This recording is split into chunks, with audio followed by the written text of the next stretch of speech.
looking at X too. X is fun. X is a great way of. Oh, here we go. Let's do this. You've known them to run their mouths about politics. Politics, schmalitics. Well, little did you know, they can run their mouths about other stuff as well. This is the Mark G Show.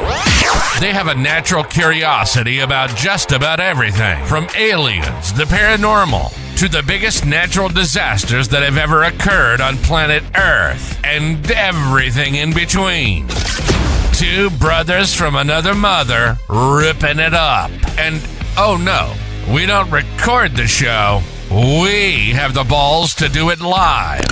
Call into the show at 207-370-5852. That's 207-370-5852. Be a part of the show. Let's do it. This is the Mark G Show. And now your hosts, Mark G and Gary G. What is going on, everybody? What is happening? I'm going to have to get a whole new intro because the phone number is not working. We have yet to figure out how to get the phone lines to work. It's weird because we had them working one time and then they disappeared. What is going on? Colton coming in on Twitch. What's happening, Colton? How are you, my man? Oh, Lord have mercy. You like that bass fishing? Yeah, man. We're going to redo the intro, though, because it's got our old podcast number. So it's going to be interesting. For those who are tuning in, listen, we're live on every platform tonight. We're live on Facebook, LinkedIn, YouTube, Twitch, X, Kick, Rumble, and TikTok. And we're also going to be on Apple and Spotify and all that good stuff by tomorrow morning for y'all. So thank y'all for tuning in. I appreciate everybody getting here. Before we get the show started, I do have my brother from another mother over there, not rocking his afro today. It looks like he actually tried to fix his hair. Gary, what's going on, my man? I just got out of the shower, so it's still a little heavy from the water. Well, you definitely do need a haircut, so I understand that. Yeah, I'm due for a trim again. Absolutely. Cole, no AI Trump tonight, my man. We'll have AI Trump. We'll have AI Trump next week. Later on this week, I will be going live for an uncensored interview with AI Trump that will not be on TikTok. I got that in the works, so give me some time. That's going to be a good show. Yeah. So you're familiar with the AI Trump, aren't you? So obviously he's been getting me in trouble on TikTok. Oh, really? The way he talks has got me banned like 3 to 4 times. Luckily, I've been getting unbanned. Dropping F-bombs or what? More like dropping the kitty word. If you catch Oh, really? Yeah, he loves to say the kitty word, man. All right. I figured just like him talking shit in general. Calling names and like. Oh, he does that too. I've been hateful behavior. Yeah. Not fit for the categories or whatever. So what I promised everybody on TikTok is I'm going to go live one of these days on Twitch and Facebook and stuff. We're going to do a completely uncensored AI Trump interview. And I'm going to ask Grok to generate like 200 questions for me. And I'm going to turn on it so my microphone will be wide open. And I'm literally just going to have a full blown conversation with AI Trump. And during the Twitch live stream, anybody who types anything in the live on Twitch, he's going to interact with them as well. He's actually going to talk and interact with the chat and Twitch. So it's going to be a fucking very interesting live per se. All right. Yeah, so that's going to be fun. That's what I'm doing this week, man, on top of fucking working and all that fun shit. And setting up Halloween decorations. Let's talk about our weeks first, folks, before we get into more topics. Number one, I had a shit show of a day on Sunday. I'll talk about it a little bit. I'm not going to mention the company right now because I've heard that they're going to make good on things, and if they don't make good on things, we're gonna blast out the company. Even though I still got to get them because I signed a contract. So for everybody knows, solar panels, right? My electric bill lately in my house is roughly about $600 a month. It's absolutely fucking insane. So I had a solar panel rep give me a call. And we decided to sign up with them. You know, we pay like $328 a month. And, you know, we'd have like a $20 electric bill through the electric company and pay $328 a month for the solar panels. Sweet deal, right? I'm saving about $300. I'm down for that. I'm always down for saving some fucking money. So I'm like, all right, let's go for it. They sent us a proposal and told us what they're going to do. They're like, hey, we're going to cut down the tree in your front yard so that way they can get more sunlight. We're going to put the solar panels on your garage and on your house. We're going to re-roof your garage. All right, badass. My garage needed a new re-roof. So I'm down for this. They'll include it all in the price, whatever. Needless to say, the guy on Sunday came to cut my friggin' tree down. This guy got hired by him. He's a contractor, third-party contractor, so he's not with the company. He comes down 2.5 hour drive. He's up about an hour past Bangor, Maine, and he comes down to Biddeford. He used one of those things, I think you want to call them an excavator type of style thing that he used to cut down the tree. It's a little bucket, and it's got a claw on it. And what it does, it's got a saw built in the middle of the claw, so it hooks onto the tree and cuts. We all sat there like, how the fuck's he going to cut this big ass? Dude, this fucking tree was huge. Like, how the fuck's he going to cut this tree with that? So my neighbor got a little pissed off because he's blocking the driveway. So that got him a little fired up right there. And the guy's cutting off some of the sides of the tree. He's got the excavator on the road, and he's cutting off some of the sides branches. And first thing he saw my Trump flag on a flagpole. He goes, "Can we get your flag off real quick?" I'm like, "Yeah, let's get my flag off." So we got the Trump flag off. We put the Trump flag away. And then he asked if he can get on my freaking lawn. Okay, I'm a little scared now. You're going to have to if you the only way to take down a tree. So he gets on there. Takes off this honking fucking branch, dude. Takes out my flagpole. Flagpole broke in fucking half. Almost took out the power lines that connect to my house. Okay, this ain't going well right now. So he's continuing to cut. My neighbor comes over again, a little more pissed off, giving him fucking more attitude. It's like, listen, how about you just drop this tree in my driveway, get it done and over with so you can get out of here? All right, mind you, if he suggests that, what do you think he should do, right? He should probably cut the top of the branches at the top of the tree to shorten up the tree, right? That's what you would do, right? You trim up the top, or maybe send somebody up there and cut the top. Normally do. Right, yeah. Well, he didn't. He decided to fucking cut at the bottom, leveraged the arm on the tree, and pushed it. He was trying to push it forward in front of him, but instead, it went straight to the fucking left. Took out the power lines for the whole fucking street. Blew the transformer, fried my other neighbor's son's car. Literally, my other neighbor's son's car has burn marks on its roof, burn marks on his fucking rear windshield. Like, dude, it was fried. Like, all these little burnt marks all over it, and he's going to have to replace it. Like, this guy, he did not get a payday. He got a payout. Like, it's bad, dude. My front lawn is torn the fuck up. Flagpole broken. Neighbors all pissed off because he just took out the power. So now, then he's got to pay CMP, which is our power company that we have here in Maine, because he's got to replace the transformer that he blew. Because when he took out the power lines, he blew the transformer. He's got to replace the paint job and the back windshield on my neighbor's car. No bass fishing. He did have insurance. I mean, don't get me wrong. The guy was fucking awesome. He sucked at what he did. but he was awesome. Okay. He had a great attitude towards things. He had insurance. He was great. As soon as he broke the flagpole, he instantly sent one of his guys up, says, "Hey, can you text us where you got that flagpole so we can order it?" And the next day he did. On Monday morning, he texted me, said, "The flagpole's been ordered. It's being shipped directly to your house." So I'm going to give him credit. He handled it like a fucking pro. But when he got here and he saw that tree, he should have realized he was not fucking prepared, and he did not have the proper equipment to cut that tree. He should have said, "Listen, I can't do this tree today. I didn't realize it was this job, but we'll be back on such and such day and we'll complete the job the right way." Nope. He just said, fuck it. And he tried doing it because he didn't want to make the extra 2.5 hour drive back again. But needless to say, when all said and done, he looked at me and says, "I'm never coming to this fucking town again." He's like, "I'm never leaving the woods of Maine again." No, dude, his kid, because his kid worked with him. His kid even told us, he's like, "To be honest with you guys, we never really cut in the city. We're always just cutting. Where we live, it's all wood. So we're just going in the forest and cutting down shit left and right. We don't really cut in the city." I'm like, "Well, welcome to the fucking city." Welcome to the real world. Y'all done fucked up. Oh, Lord have mercy. Folks, before I get any further in this show, there is one thing I should probably let everybody know is everything that we're going to be talking about tonight is the views and opinions of myself, my brother, and anybody that may come on the show. and it is for entertainment purposes only. Do with the information as you please. And as always, you hear something that you kind of question, please do your own research. There. I just want to get that out there because, yeah, I always forget. Yeah, better to get it out 10 minutes into the beginning of the podcast than not at all, right? Right, that's it. You know what I even forgot to do too? You didn't. I'll download the audio afterwards. I forgot to hit the record button. You know, it happens. You told me you're going to do this thing, and then you didn't even do it. Right. I listen. It happens. Shit happens. It's the way this podcast works. I told you once we start the podcast is when he's going to screw something up.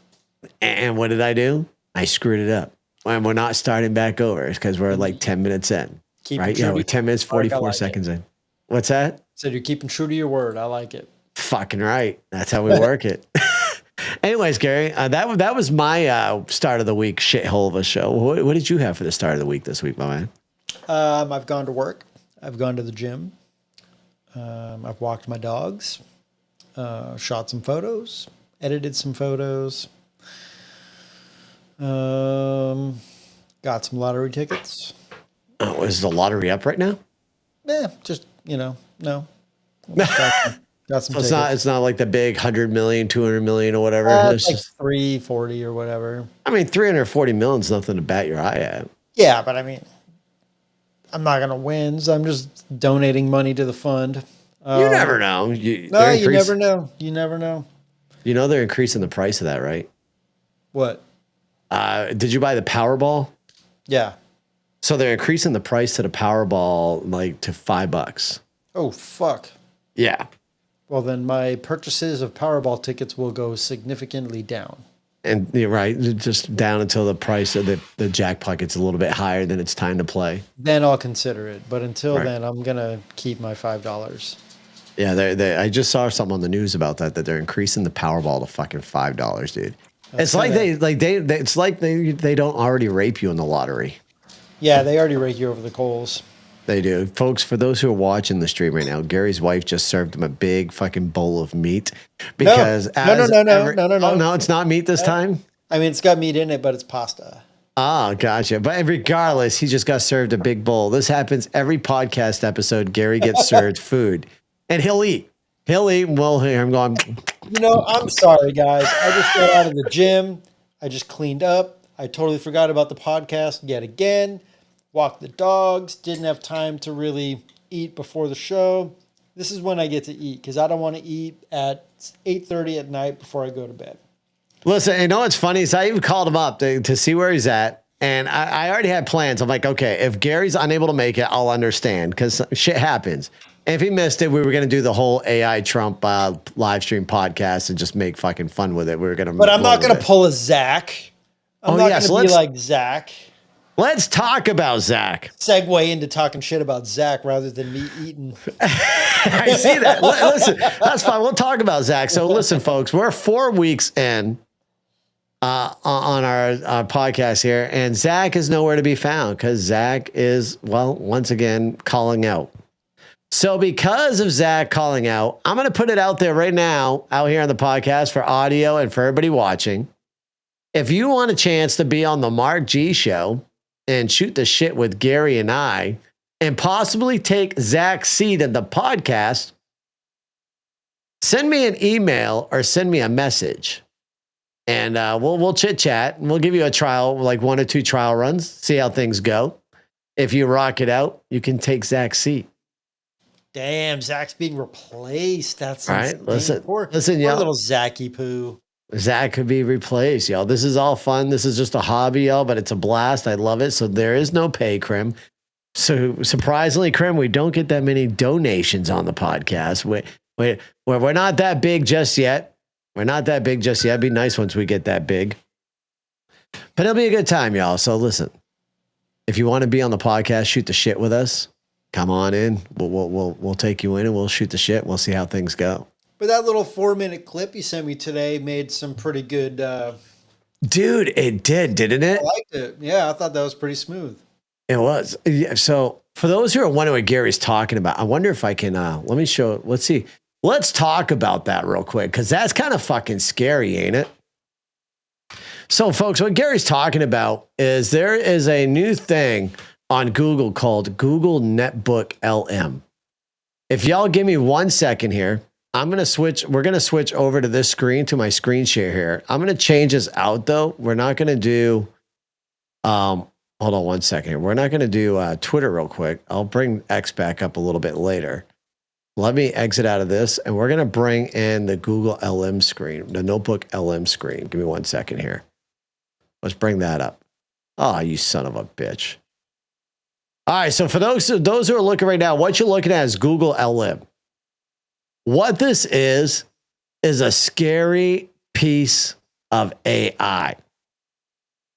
Now, I have one that I started earlier today. I was messing around with it. I sent Gary one for his business.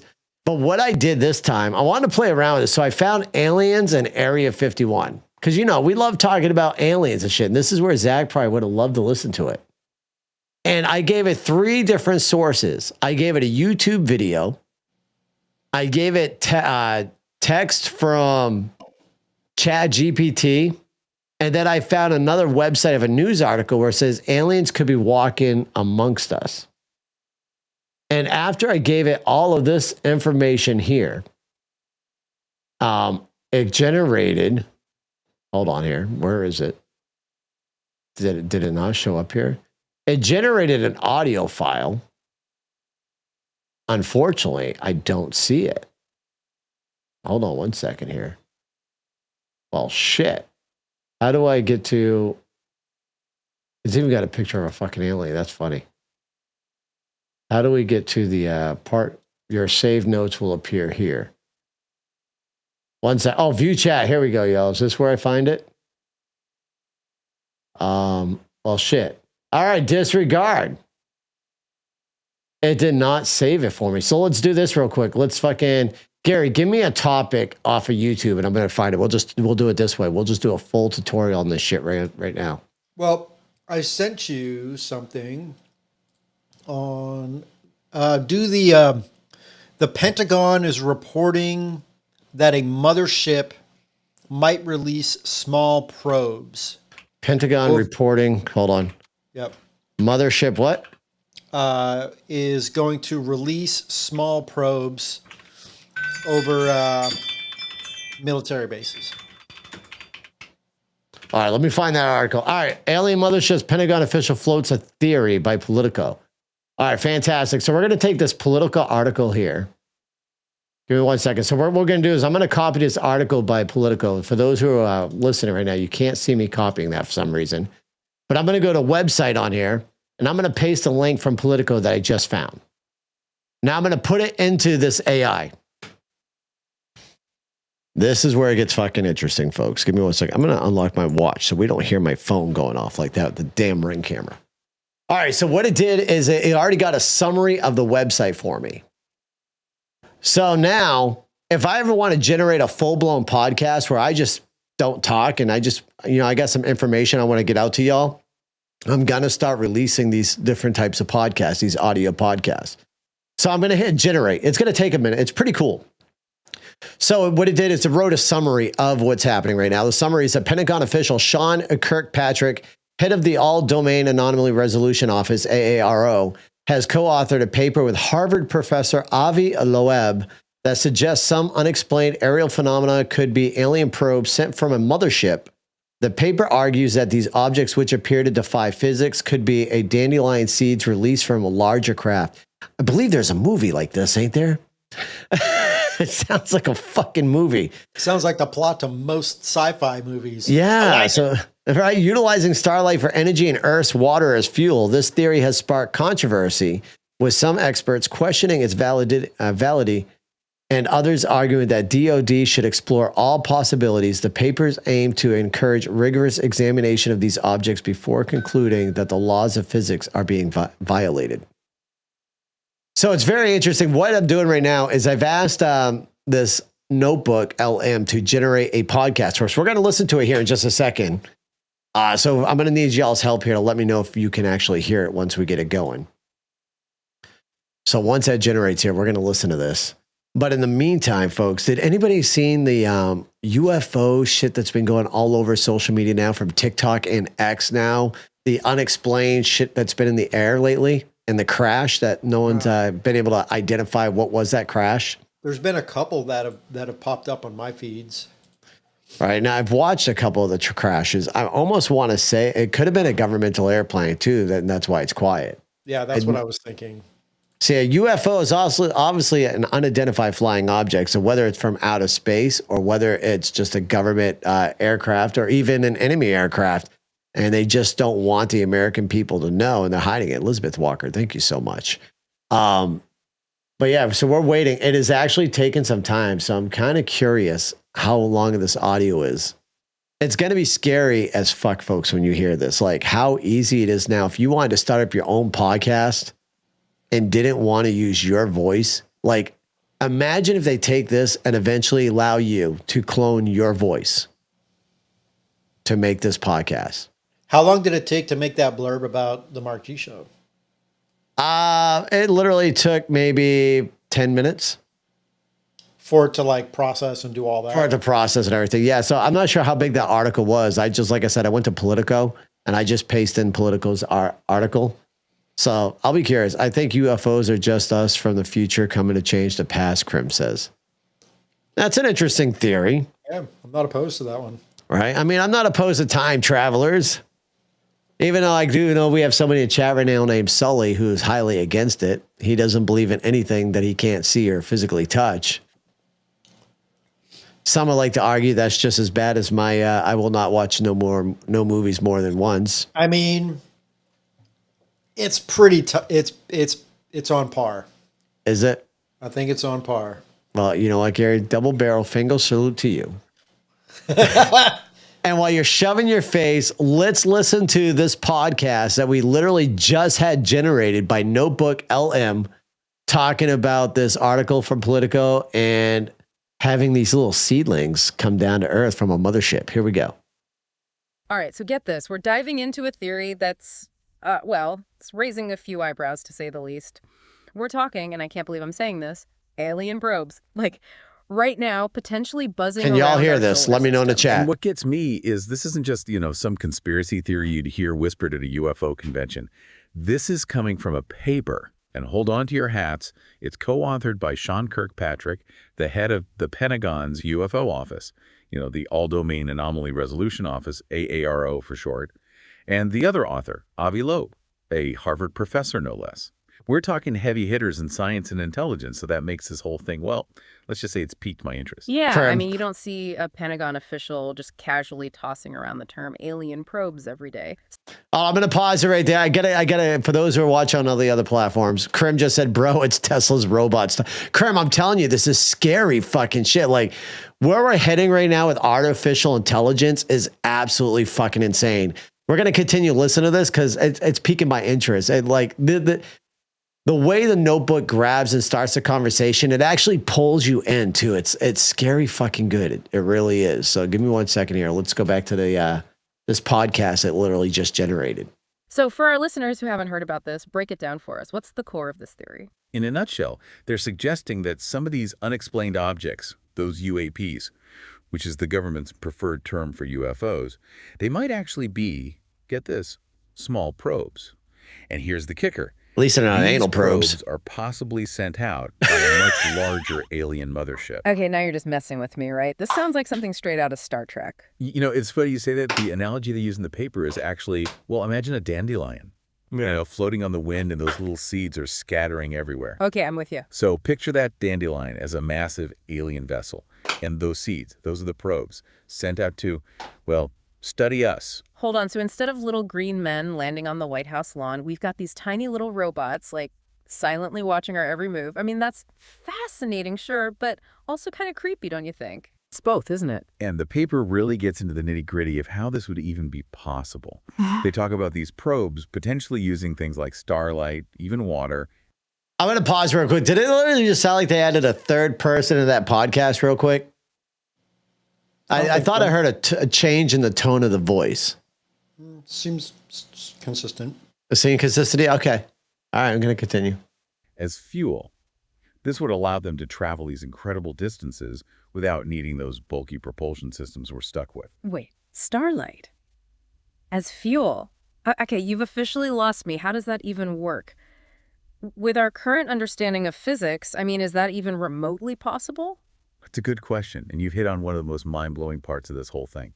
If, and it's a big but if these probes are using starlight for propulsion, it would mean they've got technology that's light years ahead of anything we can even imagine. Okay, so maybe those late-night radio folks are onto something after all. We are! Before we go What the fuck? full-blown X-Files here, it's important to remember that this is just a theory. The scientific community is, shall we say, divided. I bet. Some folks are calling it highly questionable. They want to see the evidence, the hard proof. And they have a point. We haven't exactly captured one of these probes and dissected it in a lab. Fair enough. But you have to admit, the sheer audacity of this theory, it's captivating. And like you said, to have experts like Kirkpatrick and Loeb putting this forward, it really makes you wonder, what would be the purpose of these probes? Assuming they even exist, what are they looking for? What's the end game here? It's like, imagine you're sending out, I don't know, scouts to a whole new planet, a place you've never been. They're taking Biden Wouldn't back. you want to learn everything you could, scope things out before you actually, made contact? Yeah, that makes sense. So you're saying they're being cautious? Exactly. I mean, look at how we approached Mars. We sent those rovers first. Yeah. Right, just to kind of get the lay of the land. Right. So what are we talking about here with these probes? They're just snapping photos, taking some atmospheric readings, or are we thinking something a bit more intense? Well, that's where the paper gets really interesting, and they bring back that dandelion analogy. Oh boy, here we go. Remember how we were saying those dandelion seeds? They carry the blueprint, the DNA, for a whole new plant. Right. So you're saying These probes, they might be designed to gather information about our planet. Like everything. Resources, yeah, but also life itself. okay, so not just postcards then, more like they're trying to build a whole library about Earth. Exactly. So what if they're trying to grow too, though?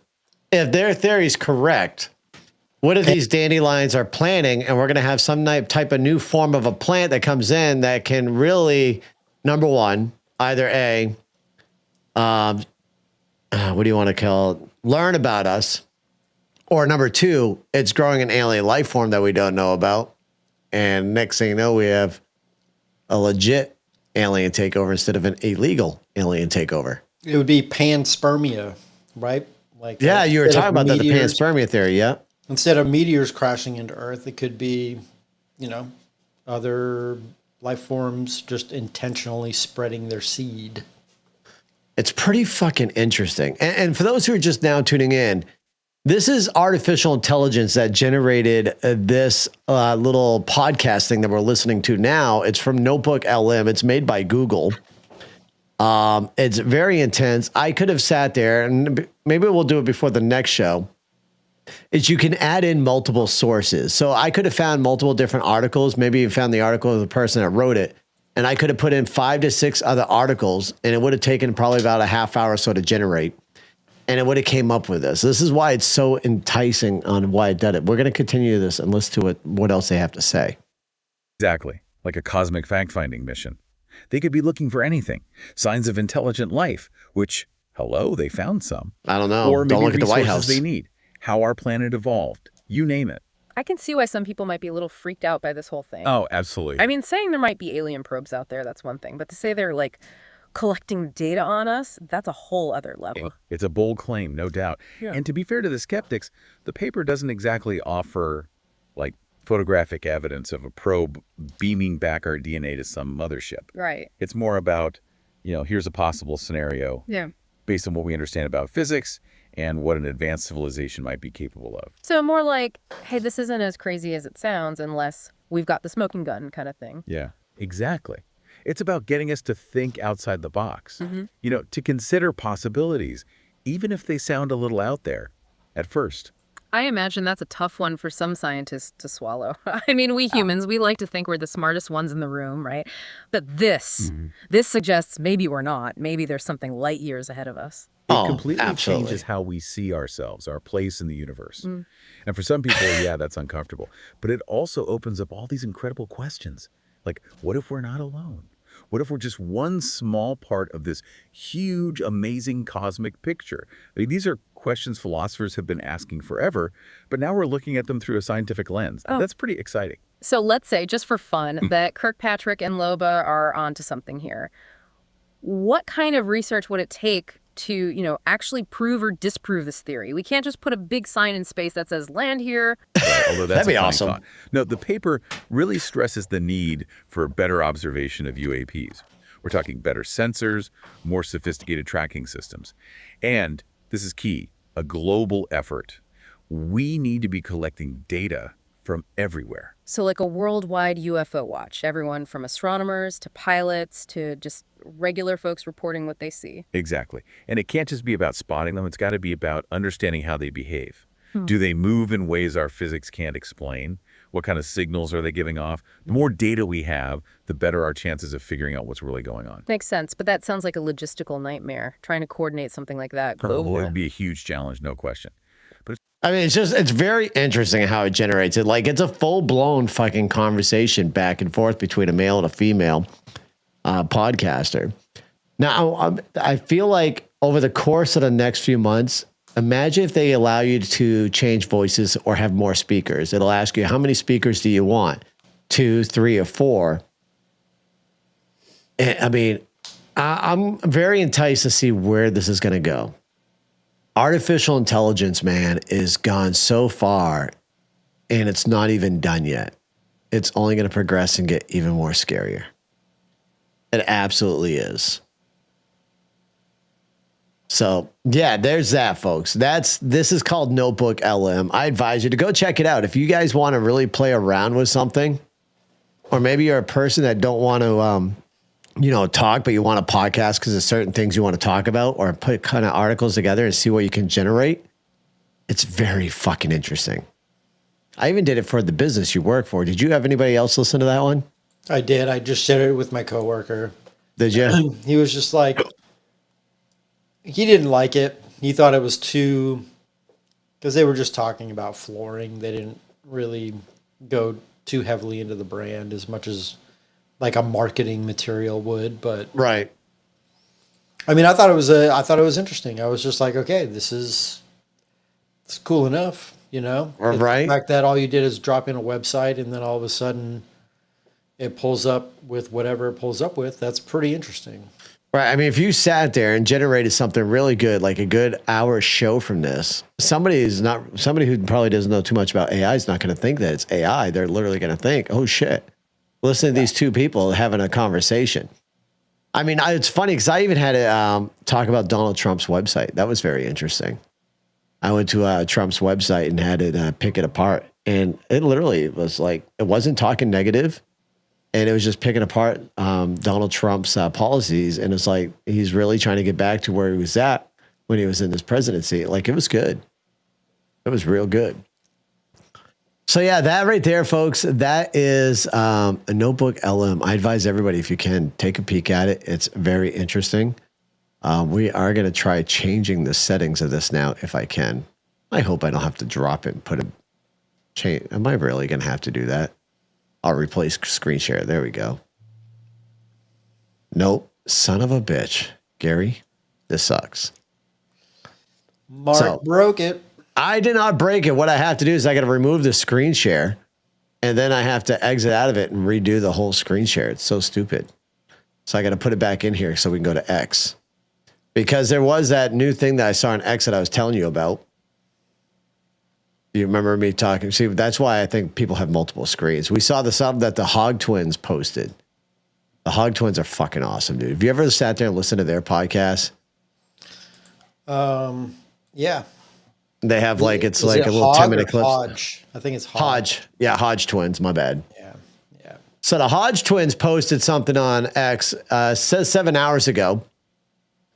And this is coming from DOD, the Department of Defense directive.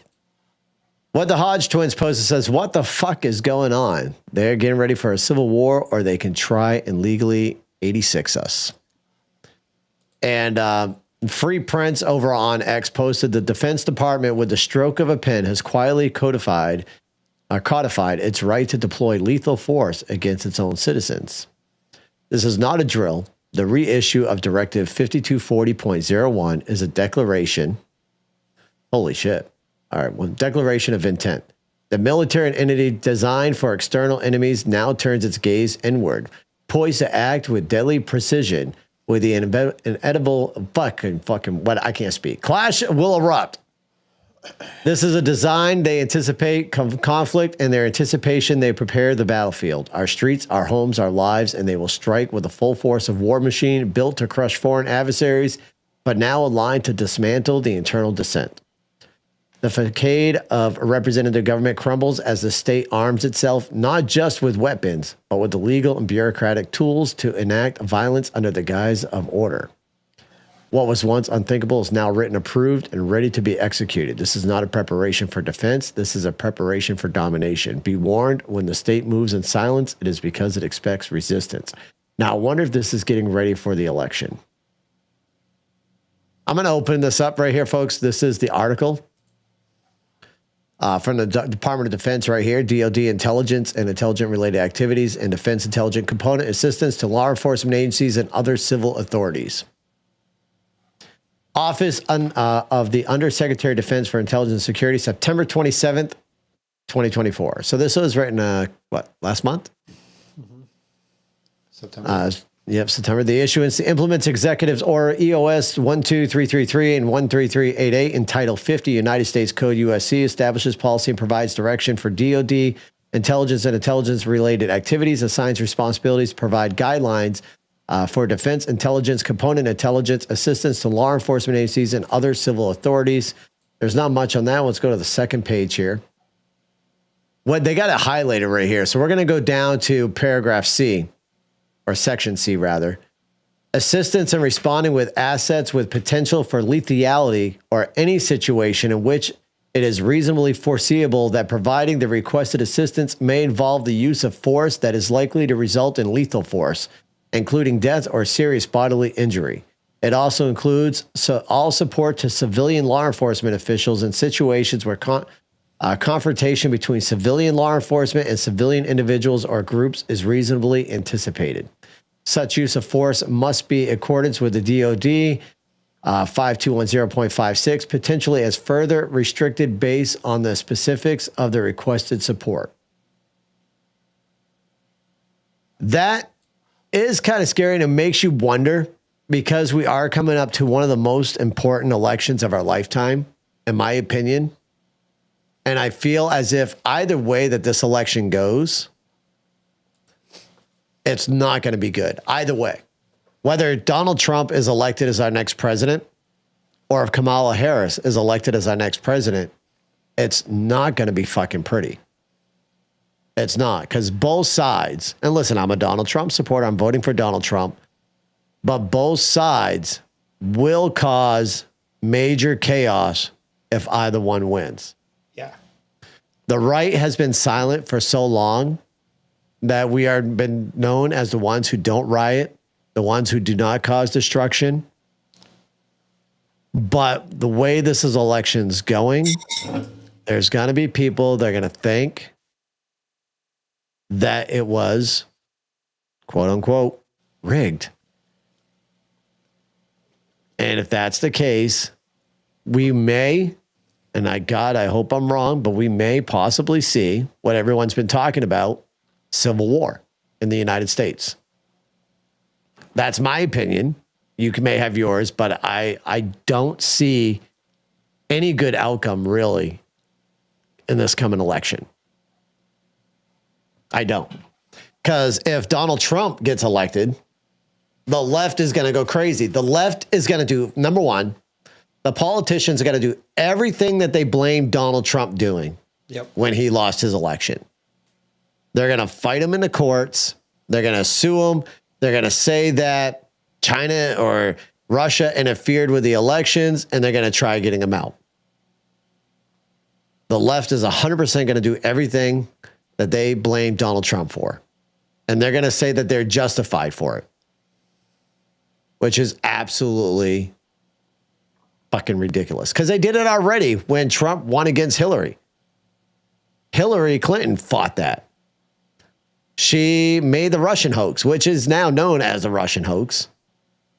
They've had whistleblowers out for it, and it's been proven. So this DOD article papers right here for the levels of authority by the Secretary of Defense is absolutely scary. And it should be a wake-up call to every American out there that you should be prepared. There was an FBI whistleblower. Maybe we should pull up his information. Remember with the did you see the FBI whistleblower, Gary? Well, he was talking the message where he told American people that they should prepare for like 3 to 4 months. Yeah. Hold on, let me see if I can find it real quick. FBI whistleblower. Hold on. FBI whistleblower warns Americans. I mean, this is coming from an FBI agent, a former FBI agent. Here it is, right here. So this one's only 59 seconds. I'm going to pull him up real quick. Let's see if I can make him large. All right, we're going to rewind it. This is an FBI whistleblower on the Congress floor. This is a little bit older, folks, but it is, from what I just read to you in regards to the DOD paper, Cram, I don't know if it's going to happen the day after the election. I'm just saying that it's definitely going to happen after the election, whether it's a day, a week, something is happening. And we'll talk more about it here in just a second. Let's go into this FBI whistleblower real quick. To the American people, you have a duty as a citizen to vote, and I strongly urge you to do so. It's how you participate in the American experience. I know people have doubts about election integrity, but you must vote. It is your claim. Stake your claim and don't forfeit it willingly. Have your voice heard. My other recommendations are in the natural order. First, vote. The second is the Second Amendment. Arm yourself and know how to defend yourself. Make 3 to 4 friends in your neighborhood and promise to come to each other's mutual aid in times of hardship. And during the Great Depression, people stocked up a pantry. So I think that's a good practice, especially in our economic times, and make sure you have 3 to 4 months of food. And as a person of faith, I'd say pray the rosary, go to the First Friday devotions. That's for everybody, all my brothers and sisters of all faiths, and I know I'm Catholic, and read the gospel of our Lord and Savior, Jesus Christ, and live it every day. To the American people, you have a duty as a citizen to vote. Okay, that was right there. But just the warning from an FBI agent who's a whistleblower is absolutely insane. For him to tell American people to stock up at least 3 to 4 months of food. If anything does go down in a catastrophic way, there's going to be a lot of American deaths. Absolutely. Now, just to kind of make a counter to that point, Yeah. we've been hearing that for a very long time. We have been. We've been hearing it from like podcasters like us and stuff like that. We haven't really heard that from the government standpoint. Yeah, but it's like there's always a whistleblower. There's always somebody saying to stock up, right? So that's why we have preppers. And I'm not saying preppers are wrong by any stretch of the imagination, but it's like being told to stock up on 3 to 6 months worth of food that's not a new thing to be told by somebody. Doesn't matter who it is, right? So, I mean, I'm not saying don't do it. And if you are actually concerned, then by all means, go and do it. Get yourself a Berkey water filter and make sure that you can get water out of a stream so you can boil your noodles or boil your, MREs or whatever the case is. Oh, MREs, you don't need. You can eat those fuckers cold. Well, whatever. The dehydrated survival meals, right? If you want to boil some water, just get some wood, get, something you can fucking boil water in, get a ladle, and then pour your filtered Berkey water into any dehydrated MRE that can make you survive for 3 to 6 months, whatever. But, I mean, I don't know. To me, I feel like it's fear-mongering. Things are going to get pretty rough no matter what the election outcomes are going to be. But I don't think the end of America is anywhere near. I just don't. It doesn't, it's like BlackRock doesn't want it to happen. Vanguard doesn't want it to happen. We have 30, why wouldn't they? because If they you have, have the- if they you have have the $11 fall- trillion invested right now. And if BlackRock as an investment firm is going to lose $11 trillion, that's not in their benefit. But if you have the fall of America, you can potentially start up the New World Order and gain control by Yeah, having but a they're not going government to lose their takeover. money. And they're vested financially with $11 trillion. That's 1/3 of the entire country's debt could be wiped away with just what BlackRock has. So I don't think, and I think they're the ones, the BlackRocks, the Vanguards. I feel like those, are the people who are investing in big pharma and all of these, people's special interests. So I just don't think this election, I think it's important. Get out and vote. Doesn't matter what side you're on. Get out, make your voice heard, whatever. But I don't think the end of America is here. I don't think we're going to see it this election. I don't realistically think we're going to see it in the next handful of elections, really. You don't Things think are we're gonna going to get- see a civil war within our lifetime? I didn't say there's not going to be a civil war. I don't think the end of America is going to happen. I Okay. feel like you look at shit it's all cyclical, right? Like everything we're dealing with now has happened historically in the past. We did Oh, have 100%. civil war. We've had, civil uprisings in the 60s and the 70s. And like, this is this generation's experiment. And so right now it's rough, but at the end of the day, you can still go to the grocery store. You can still buy shit. You can still order off Amazon. As of right now, the internet is still working. We can still have these conversations, right? You might get censored on TikTok from time to time, but we can still have these open conversations. People are still buying new shoes and buying new cars. Like, it's tough right now for a lot of people, more people than it should be. But I think it's all cyclical. I think it'll all be okay. It's going to suck. It sucks a little bit right now for a lot of people. Money's tight for everybody, but it's not the end. And I don't think we're going to see the end. Right. I But mean, get your MREs if you want. I'm going to agree and disagree with you, but I honestly do think people should prep. Almost everybody should prep if they're able to and able to afford to, for number one, for what we're just discussing. But number two, for any natural disaster. If you look at what just happened down in Florida, what just happened in North Carolina, South Carolina, so forth, people should be prepping so they have a stock of food supplies and stuff like that. Because look at the situation right now. People went without food and water for weeks, and there's still people without food and water because our government is doing a shit job at helping these people out after their natural disaster. They're doing an absolute shit job.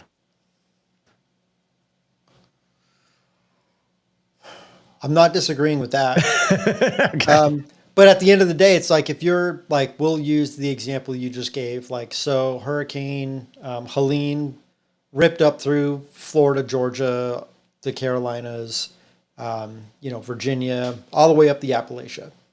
A lot of those folks, if they did stockpile, their entire house is gone. Like, entire towns are gone. So unless you're carrying 3 months worth of food in a backpack and like a really high grade water filter, then it's going to be tough. So entire towns were completely wiped off the map. They're not there anymore.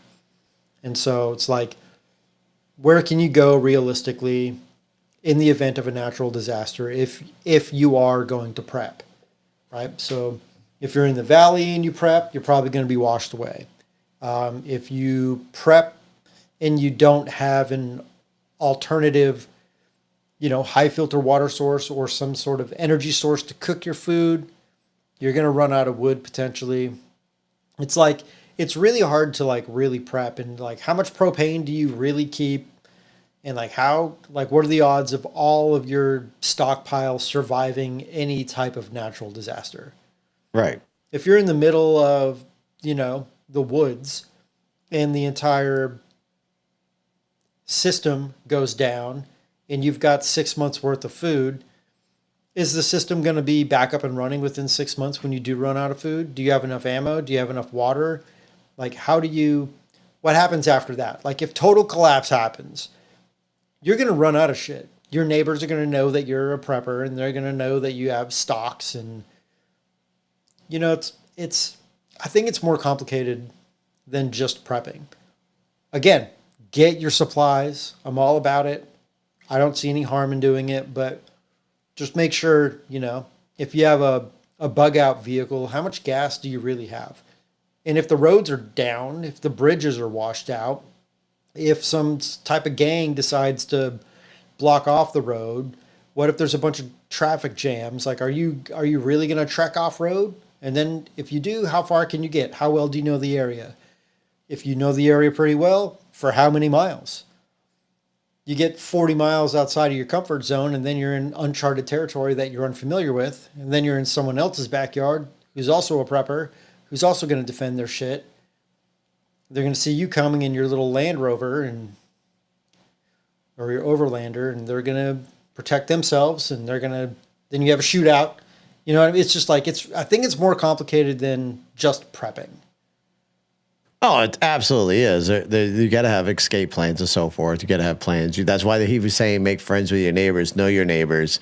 So if in a time of need or a time of emergency, you can work together. That's why I love where I live. We have a tight knit neighborhood over here where everybody's friends, everybody knows each other, everybody's willing to help out each other. So that's a plus. And we know who's armed, we know who's not armed, so we know who's got to help who. Right. And does everybody have, high grade water filters? Does everybody have a secondary power source to where they can boil water and cook meals? Does everybody have a lot of ammo? How many people are preppers? How much food can really go around on your block? But what about 3 blocks over where you're not super good friends with everybody? Right. Well, yeah, that's where having your weapon and so forth, being able to defend yourself. But yeah, the amount of ammo. And it all makes sense. And those guys also have guns, and they're going to protect themselves. And it's like, it becomes really territorial, and it becomes really ugly really fast. And it's a thing that could come into a reality at some point. So people should always prep. You never know. I just don't think so. All right. We can agree to disagree on that. I mean, we hope that it never does come to that. I know. Listen. Listen. We always hope that it doesn't come to it, but you always got to plan for the worst. And if it does, it does, but we got to be ready for it. I mean, if it does, there is going to be a large majority of the American population that will die. There's no ifs, ands, about it. There'll be a large majority of the American population that will die. Yeah. Now, what I was talking about as far as this election, I feel as if Donald Trump is elected, which God, I hope he is, but if he is, I feel like what we saw with BLM, we're going to see that 30 times worse, if not more. I think that we're going to see what we saw with BLM 30 times worse. If Kamala Harris is elected, I'm going to be honest. The Republicans, the conservatives are not going to do what BLM did by looting and burning down stores and destroying property. We're not going to do that. Nope. But you will be seeing protest with people with signs and so forth. You will see a big social media uproar. You'll see more of an essence of that. You're not going to see them doing a BLM style, but you will see larger amounts of protest coming from the right. And there will be a lot more people that will be anti-government at that point. I do foresee that. Because it is honestly, folks, I hate to break it to you, but the way the left and the right go after things is completely different. Look at during the COVID lockdowns.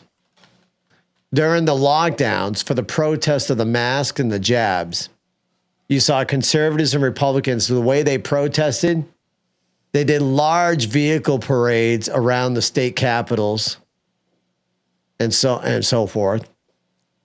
Now, I'm not sure if somebody's in my chat or someone's going to make a comment on one of my shorts saying, well, what about January 6th?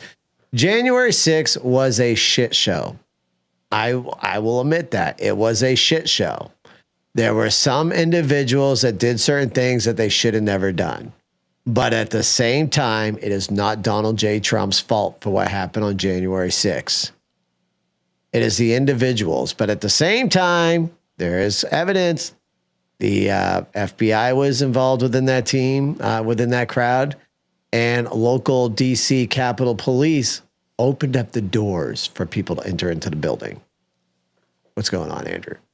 Gary's researching something right now, so we're going to let Gary speak for a sec. Yeah, so I wanted to go back. I can't remember who said it, but someone in the chat on TikTok said that a good empire lasts 250 years, and I've heard that argument quite a few times. But that's on average.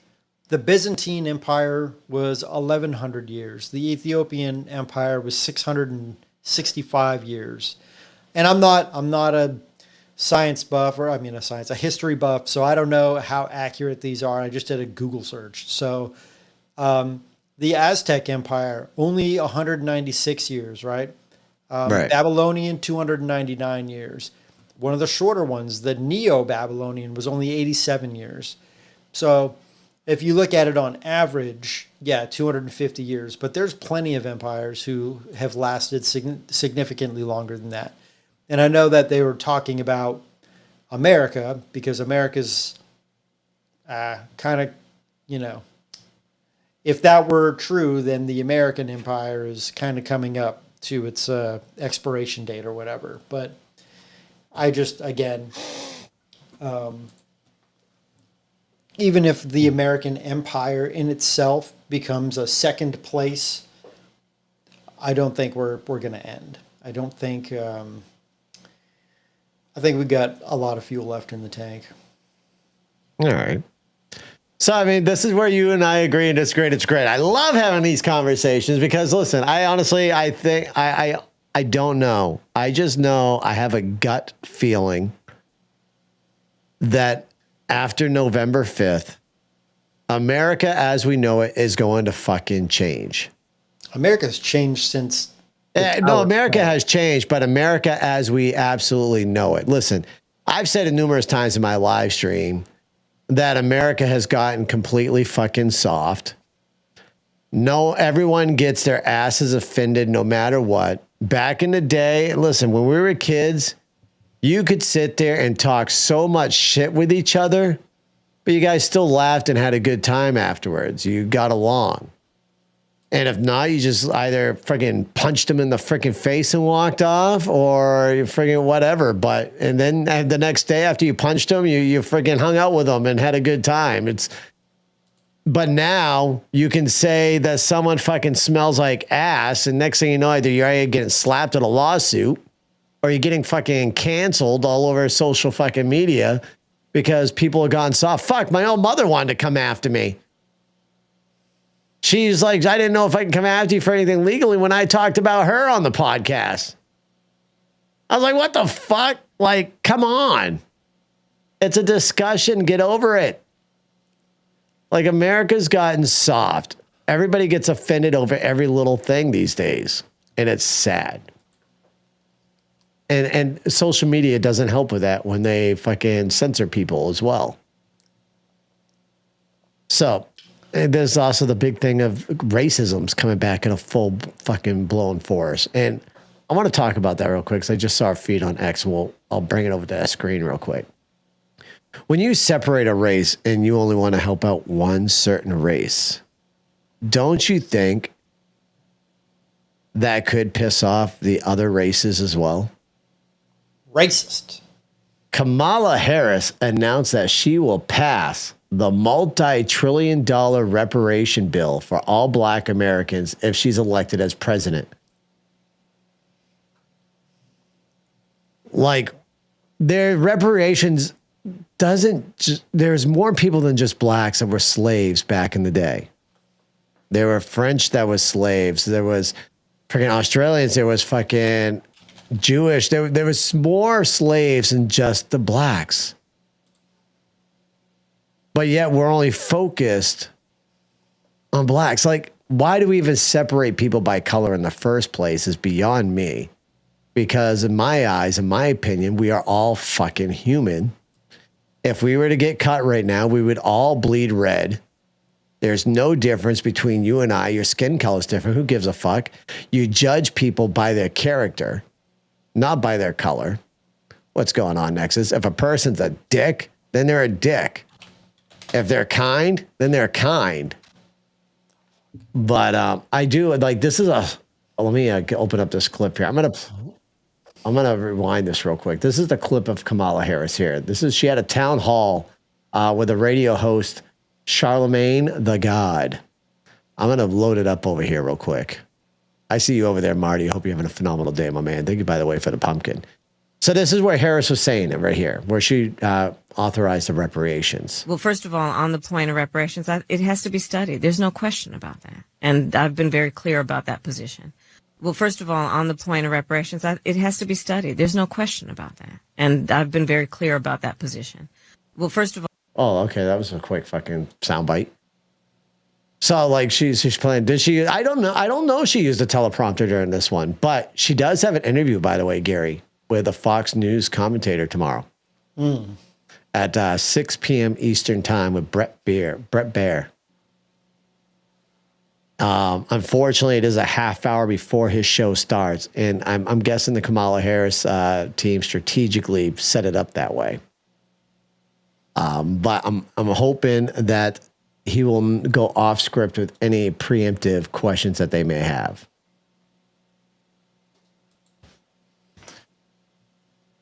Yeah, I wonder how that's going to play it as well. Yeah, Trump does as well. Trump, actually, I believe Trump is going to be on, and I can't wait for it. If this is true, Trump is supposedly going on, why can't I think of his name? Joe Rogan.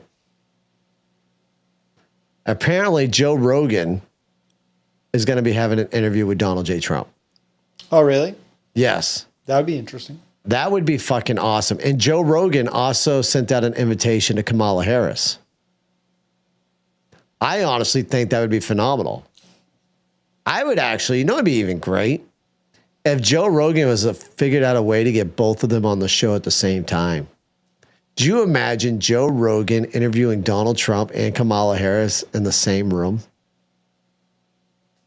That would be amazing. That would absolutely be fucking amazing, dude. That would be the podcast of all podcasts. I would see over like 30 to 40 million downloads within the first 24 hours. Oh, I mean, that might be a pretty low number because it's not only people in America that would watch it, but that would be a globally because Rogan's got fans worldwide. He does. And Joe Rogan's not no conservative. He's not a Republican. He's not a Democrat. He's an independent. He's voted Democrat most of his life. Has he? And he says that, yeah. He's more like independent probably nowadays, but he's pretty left-leaning on a lot of things, and people don't realize that. They just call him a white supremacist or a far-right person because he advocates freedom of speech and personal freedoms and stuff like that. But it's you can appreciate freedom and not offending people and not want to use pronouns and still be a Democrat. But the Democrats that are hardcore feel like it's just like everything. It's on the right and the left. If you're not on board with 100% of it, then you're the other side. And it's like, as humans, we're pretty tribal. But the problem with that is if anybody's not 100% a part of your tribe, then they're not a part of your tribe. And it's like, I'm definitely more Republican than Democrat, but I don't agree with 100% of what Republicans say.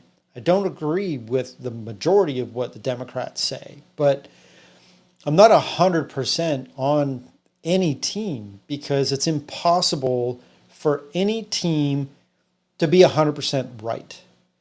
Right. Or correct. I mean, look at Tulsi Gabbard and RFK. They both left the Democratic Party because they've gone too extreme for them. So they have left, and now they're more independent. And now there's a chance that RFK and hopefully Tulsi Gabbard will be within the Donald Trump cabinet. I know RFK's already got a good chance of being in there. He wants to try working on the food aspect, which is great. And hopefully get the JFK files and work on the truth behind JFK. That'll be great. I mean, yeah, that'd be great. But ultimately, I feel like making the food. Look, history has a really important role to play in our future, right? Uncovering truths. But at the end of the day, like I said last week and every other fucking week before that. Oh, he's going on a food talk. I should go take my whiz right now while you're talking about food. Fitness. You got to get back. Yeah, talk about food and fitness for me. I'm going to go potty real quick. All right, you go tinkle. But like, look, RFK's message right now is about correcting the food supply system and getting people fit. And I couldn't agree with anything more. If there's a team that I'm on 100%, it's eat clean and exercise. I think those are probably some of the most important things for any human. And sadly, I feel like America has veered so far off of that track, it's painful. And all you have to do is look around and just look at the people in your local neighborhoods to see what it looks like. So I'm looking up obesity in America in 2024.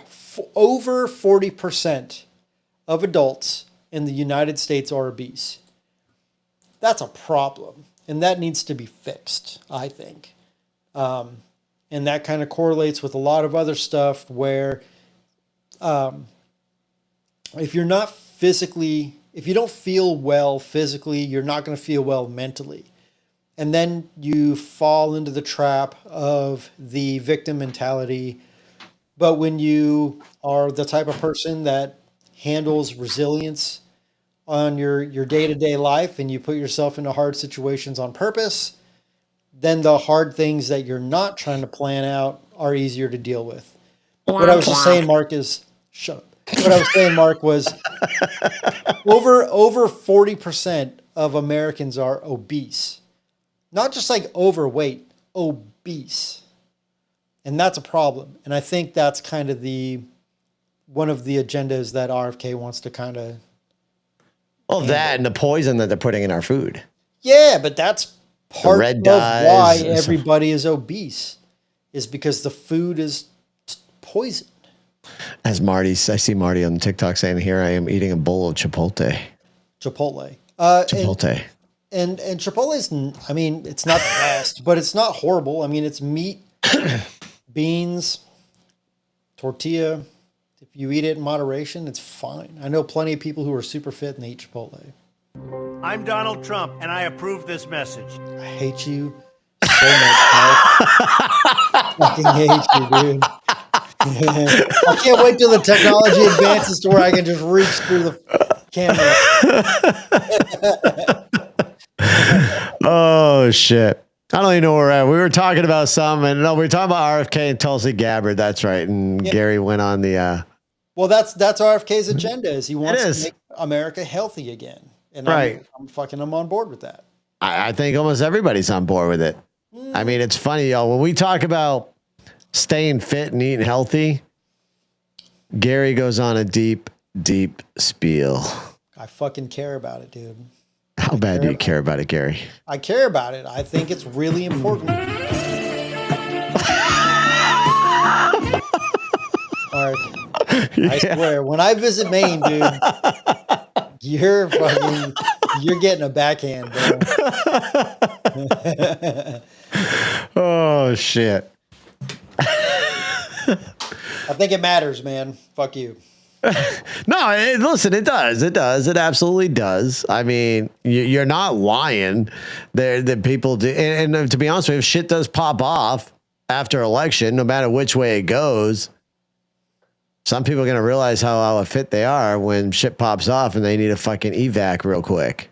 Yeah, because they can't. They're going to fucking trip and fall over their own little fat feet, and then they're not going to be able to get up, and then they're going to be the first to die. Pretty much. And then I would love to talk about the Tim Walz accusations, but we can't because we're live on TikTok. But Gary, you've heard about that, right?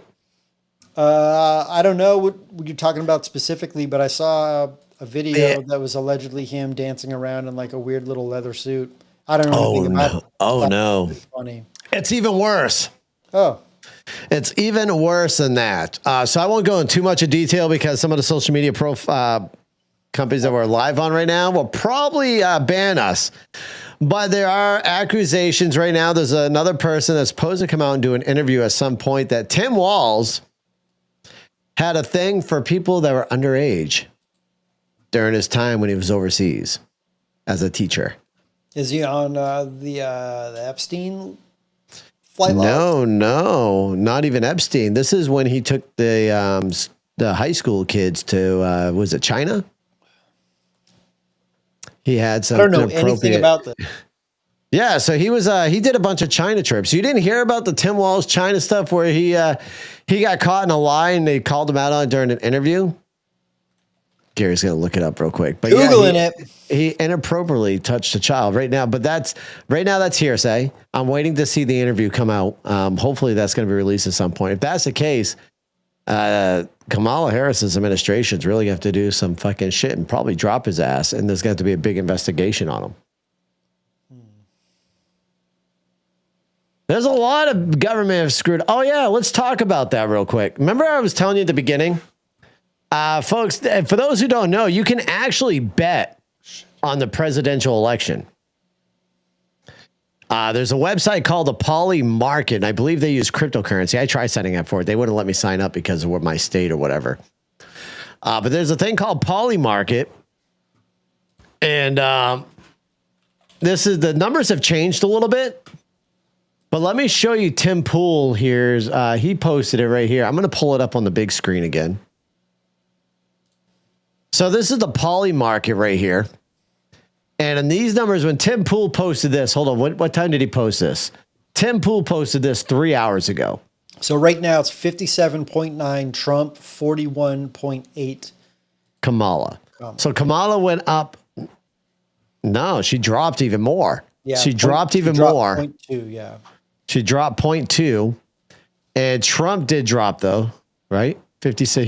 He's at 57. No, he went up another 0.2. Yeah. So Kamala dropped 0.2. Trump went up 0.2 on the Poly Market. So these are people that are betting on who's going to win the presidential election. And right now they got Trump in the lead at 57.9 as the newest numbers, and Kamala Harris at a 41.8. What's interesting is I'm on this page right now, and it's saying the popular vote is 66% Harris, 34 Trump. So I guess this 57-41, this is the Electoral College? Electoral College, that'd be my bet, the Electoral College. I wish they wouldn't take out the screen. Can I add another? I can't add another screen share. That's horrible. But the Senate is 78.5% Republican, 21.5%. Oh, folks, let me make it so that people can actually see what the hell we're talking about. Let me go to Poly Market here on the website so we can actually show them the real numbers here. Folks, I'm going to pull up Poly Market up on the screen. If y'all give me 2 seconds here, we will pull up the 2024 election thing here. Give me 1 second. We're going to pull it up. We're going to take that one down. It is. I'm going to have to send EV Mux a suggestion because it would be nice to change our screen share out on the whim when we're doing this, or have multiple screen shares. All right, so we're going to bring this up onto the screen. We're going to shorten up because right now I'm covering mine and Gary's ugly mugs over here. I'm beautiful, you're ugly. Yeah, you keep letting your mama tell you that. All right, y'all. So this is the Poly Market that we were just talking about. We showed you. All right, have a good night, Krim. Thank you for tuning in. Oh, Emin posted on TikTok. What do you say? To all my little Hulk maniacs, say your prayers, take your vitamins, and you will never go wrong. Let's go back over to the Poly Market real quick, though. This is the election forecast. Poly Market has Donald J. Trump at 57.9%, Kamala Harris at a 41.6%. From our last time, Donald Trump has gone up 2.7%. Kamala Harris has dropped 2.6.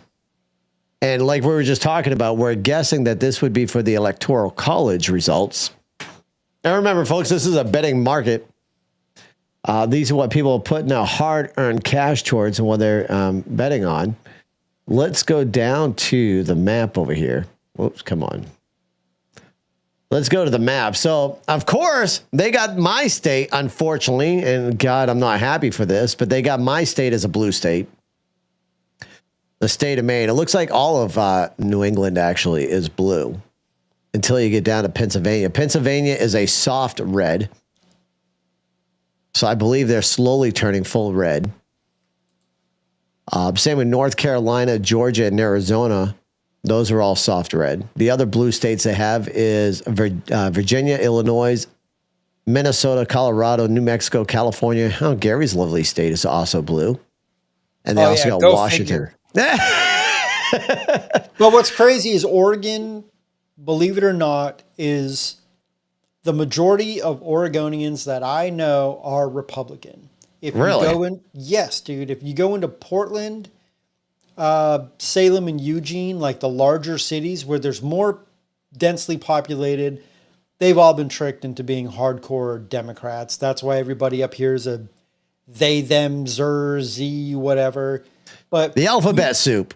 yeah, but you get the fuck out of the city, you get out of Portland, there's a shitload of Trump flags, there's a shitload of Republicans. The majority of the state is farmers and blue-collar workers, people who work their ass off to make a living. Oregon is a Republican state. I don't care that it shows blue on here, but as somebody who lives here and I talk to people every single day, the majority of people that I know are conservative. And if they're not hardcore conservative, they're more conservative than they're not. But if you go into downtown fucking Portland, you're going to run into all the weirdos, and they all fucking congregate in the same places. All the big cities. That's why you look at New York, California. You look at the places with big cities like Seattle, Portland, LA, San Francisco. Those are coastal cities, and they're all Tell us how you really feel, Gary. They're all off their goddamn meds. All right, so as far as red states go, we got Montana, Idaho, Wisconsin, Utah, Arizona is turning full red. North Dakota, South Dakota, Nebraska, Kansas State, rather, Oklahoma, Texas, Louisiana, Arkansas, Missouri, thank God, Idaho, Tennessee, Kentucky, Indiana, Ohio, West Virginia, Alabama, Missouri, Florida, of course, Florida, South Carolina. So we're looking good. If we can get, I mean, it's almost showing that if you're going by this, it will definitely be a Trump victory, but that don't mean don't go out and vote. If you can get your ass out there and vote, please get out there and vote. And even if you're blue, get out there and vote because your vote does matter. Yeah, I mean, you don't have to go vote if you're blue. But I mean, Nevada, what's going on in Nevada? Nevada's green. What is green here? I think. Oh, they're 50-50 out in Nevada right now. That's so Nevada's. Cool. Oh, okay. So this is for Electoral College, by the way. Yeah. Now that I'm hovering over it. So if you see there, Nevada's 50% Harris, 50% Trump. That's fucking insane. So they're dead on there in Nevada. They're 50-50. So what's going on with Pennsylvania? Pennsylvania's at 56% Trump, 44% Harris. But take your mouse off of it. Does it show blue? Oh, no, it's red. It does not. It's like it's a mild red. So yeah, for like my state, Maine, we go to Maine. Oh my Fuck you, Maine. God. Oh, double barrel finger salute to everybody who lives in Maine. But you know, it's funny, like you were saying. Go to Oregon. What's the thing in Oregon percentage wise? Oregon, holy shit, Gary. Damn. Oregon's 97% Harris, 33% Trump. That not popular vote though, I can tell you. Oh, maybe because of the population. Population, maybe. If you look at, God damn it, I fucking hate it so much. I'm being asked about Georgia. Give me a second. I'm bad at my geography. Give me 1 second. I'm looking for Georgia. Right about there we go. Georgia is 64% Trump, 36% Harris. They have 16 electoral college votes. So Michigan is green. Does it look like Michigan and Wisconsin are green? Michigan and Wisconsin are. So Michigan is the glove. Hold on. Right above Ohio. Right above Ohio. West yes. of New York. Yes, they are green. So Michigan is 54% Trump, 46% Harris. And then just go left of that for Minnesota or Wisconsin. Wisconsin is 54%, 54% Trump, 46% Harris. So it's not bad, but it's fucking close. And no, it's funny though, what you were saying about your state, same goes to mine. Matter of fact, when I was talking about Sunday, how we had that issue with the guy that cut down a tree and took out the power in our street. Mm-hmm. When the cop was taking the report, I was standing there. He looked at me and chuckled and looked at my hat and said, people give you shit for that hat? I'm like, no, not really. I'm like, I get the dirty look sometimes, but nobody gives me shit. He was sorry. And my neighbor's like, looks at the cop and goes, why? Who are you voting for? And here's the sad part, right? This is very sad. The cop goes, unfortunately, I can't say anything. In the uniform I'm living, I cannot tell people who I'm voting for. And it's true. If you're a law enforcement or a public figure within that, like a firefighter or so forth, you can't speak your political beliefs to anybody while you're in uniform. Oh, while you're in uniform. While you're in uniform. Same thing goes for military, but military is expected not to speak anything political, even off uniform, because technically you're still representing the military. Which is crazy. And I don't like that. I think you should be able to speak your piece as long as you're not fucking arguing with people. You should be able to have a good conversation. Yeah, it's really hard, though, to have a conversation about politics without it turning into an argument. If you're the left. Right. If you're the left. No matter what, they're just going to start talking shit to you because that's all they know how to do is call you a Nazi and start talking shit. I mean, unless you got a level brain, because I do know some people on the left that even follow me here on TikTok, we can have a decent conversation, disagree on a lot of things, but at the end of the day, you know, we're still friends and we hang out, whatever, on this platform. Okay. Well, let's go over some of the states, folks. Let's look at these states real quick. Let's have some fun. I love having this map. See, this is a good conversation. Let's talk about this real quick because we got, 3 weeks left till election?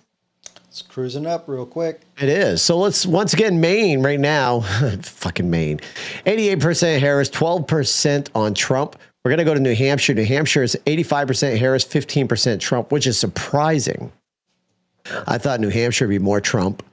Vermont, 90. Wow, Vermont. What is going on in Vermont? Vermont's got 99% Harris and 1% Trump. But you got to look at these states. Look at these states though that are in a high Harris lead. These are small electoral votes. Like Vermont only has 3 electoral college votes. Maine only has 4. New Hampshire only has 4. Massachusetts is goddamn Massachusetts. What is going on down there? 99% Harris, 1% Trump. What the hell is wrong? All right, Connecticut. Connecticut is 99-1. These are Harris. 97-3. Damn. Harris in the lead. That's 28 electoral votes right there. Yeah, that's a shit ton of electoral votes right there. We got to get, how are we going to get New York to win over? I mean, I know people in New York are already getting aggravated because they're seeing all these new apartment complexes being built. And it's not for anybody who lives in New York. It's straight up for the illegal immigrants. Well, they'll be living in New York, but it's not for the residents, right? Or, right. It's not for the American citizens. Right. Yeah. The people that are here legally, they're either born here or went through the proper vetting process to become Americans. They're not getting the homes. Wow, that is fucking insane. What's another big state? So Florida, let's see where Florida's at real quick. Yeah, look at Florida. Now, Florida knows how to vote. 91% Trump, 9% Harris. Yeah, Florida's I like definitely Republican. Texas is 91% Trump, 9% Harris. So these are all good. What did we just recently had the hurricane up in Georgia? Alabama, North Carolina, Tennessee, Kentucky, Virginia. So Georgia's 64% Trump, 36% Harris. Alabama's 99% Trump, 1% Harris. Did Missouri get hit? Mississippi, I mean? No. But Tennessee, North Carolina, Kentucky. So Vermont, Tennessee is 99-1. West Virginia. Yeah, Tennessee is 99-1, Trump lead. Kentucky is 99-1, Trump lead. Of course. Indiana, 98-2, Trump lead. Ohio, 93-7. Wow, Ohio. Let's go fucking Ohio. And I'll be honest with you, I wouldn't expect that for Ohio, but that's freaking awesome. And that could be because of the not Tim Walz, dear God, Mark. JD Vance ticket. Michigan is mostly red, blue in Detroit. All right, thank you, Candy Crush Mom. I appreciate that. So that makes sense too in Detroit, because they had that crazy ass governor out there too. Whitmer, she's crazy, dude. What is going on in Nebraska? So all right, look, Nebraska's got districts. See, Nebraska's got 99% Trump, 1% Harris out of their 5 electoral votes. District 1's 99% Trump. District 3 is 98% Trump, with District 2 being 89% Harris. It's odd. Right? So is that the only one that's got districts? That's interesting. I'm just scrolling through the map right now, folks. That's the first one I see. Oh, damn, California. What is going on with y'all out there in California? Aren't you tired of what's happening out in San Francisco? They love it, dude. I don't know why. Oh my God. And our dad is on Team Blue. Yeah, I know. Same with my mother. It's fucking horrible. And it's our dad's Team Blue, but our stepmom is Team Red. Hardcore Team Red. Hard fucking core Team Red. All right, y'all. Anybody want to get the Mark G Show a new computer chair? Hit me up. This fucking thing, dude. Do you see me keep lifting? I keep sinking. You spent good money on that too. That's a good chair. It is a damn good chair. But I keep sinking. I keep going, do. It's fucking driving me nuts. You spent too much time in that chair. You killed the hydraulics there, chubby. There's a good chance of that, so shut up. I already got a hole in it. It's because of my pew, my firearm.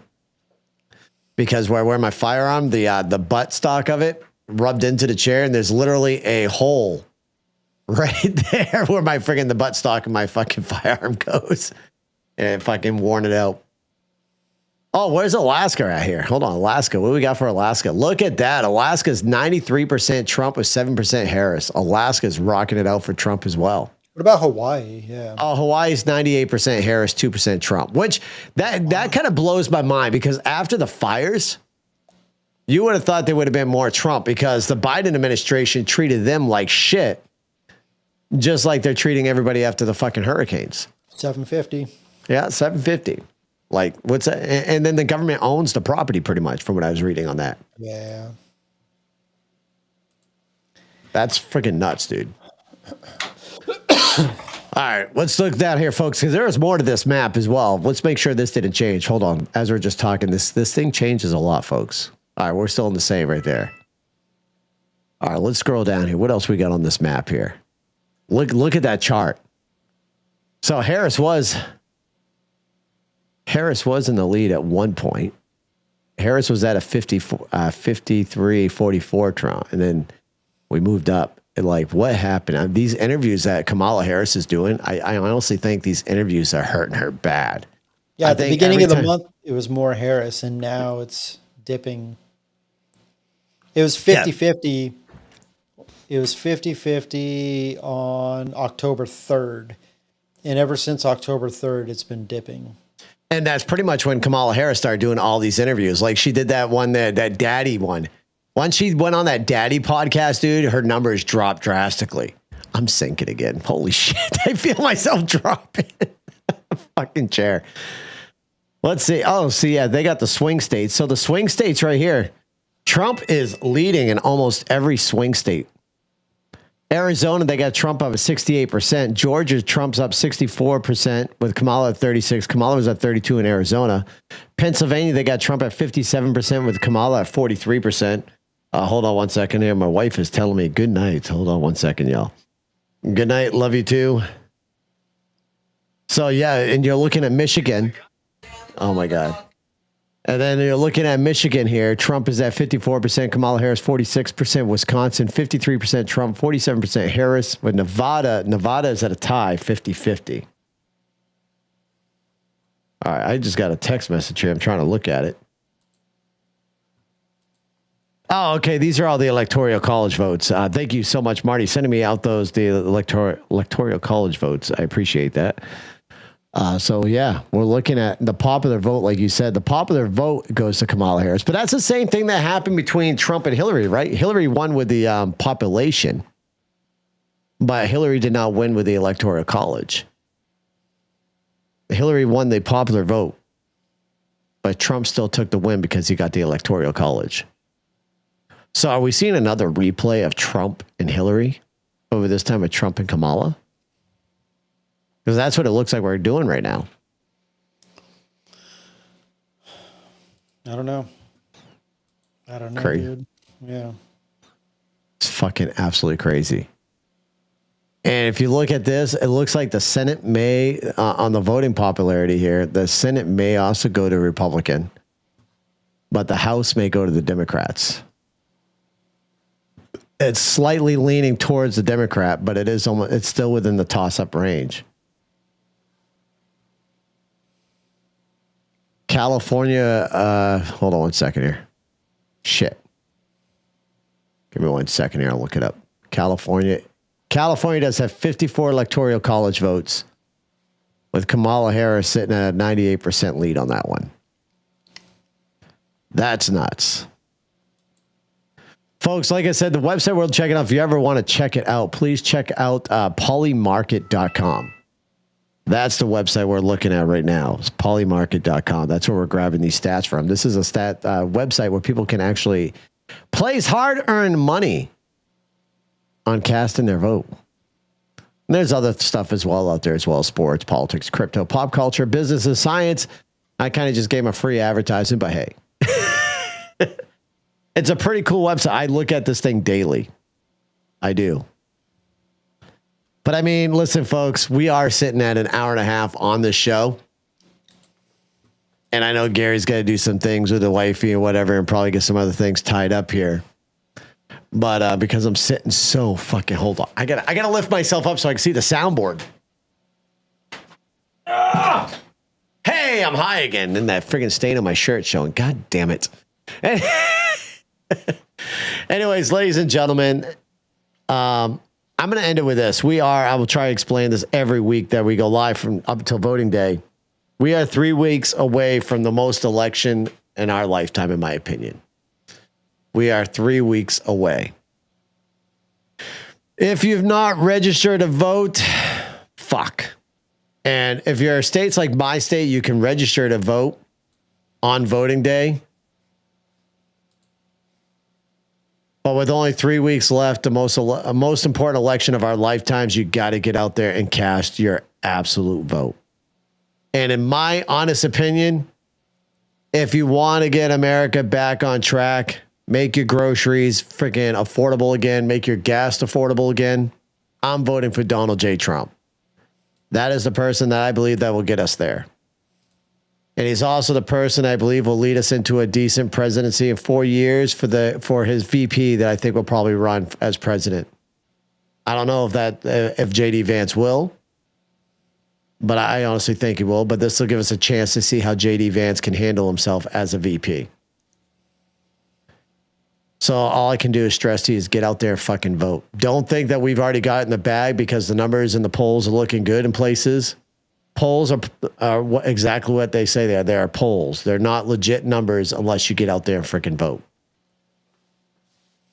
Otherwise, Gary, do you have anything you would like to say, brother? Eat clean, move your body, love your family, become friends with your neighbors, get involved with your community, do all the things. I'm sorry. Gary, did you say eat clean again? Yeah, and lift heavy. Womp womp. Go fuck yourself, Mark. I want to thank everybody for tuning in. Listen, we'll probably go live here in a little bit and play around. I feel like Utah doesn't make a difference. Listen, Amber, Utah will make a difference. Don't think that your state doesn't make a difference. Like we say, Kamala Harris is leading in the popular vote, but as of these polls that we're looking at, Donald J. Trump is leading for the Electoral College. And remember that when Donald Trump ran against Hillary Clinton won the popular vote, but Donald Trump won by the Electoral College. So keep that in mind. Your vote does matter, even though sometimes it doesn't feel like it doesn't. And as stated before, I honestly believe this. My gut's telling me no matter which way this election goes, it's going to be an uncharted territory for all of us Americans. Uncharted territory, because I'm afraid what could happen either way.